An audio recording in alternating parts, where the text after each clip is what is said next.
जी अस्सलाम वालेकुम। बहुत ज़बरदस्त हमारे पास वॉश एंड वेयर आ गई है विंटर के लिए और इंतहाई मुनासिब कीमत में। ये आपको हम इसका रिव्यू दे देते हैं। ये अगले मौसम की वॉश एंड वेयर है।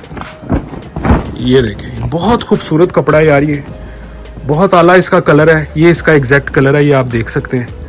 और बहुत फॉल वाली आइटम है और ये है अगले मौसम के लिए, यानी आपका ये सितंबर से आगे इस्तेमाल होना शुरू हो जाएगा।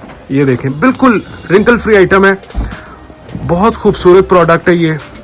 इसका प्रोडक्ट कोड भी मैं आपको बता देता हूँ, 1215 इसका आर्टिकल का नंबर है। और अब आप इसके कलर्स वगैरह देखें, ठीक है। ये जो थान के बिल्कुल शुरू में आपको निशान नज़र आ रहा है, ये हर थान में होता है, इससे आपने परेशान नहीं होना।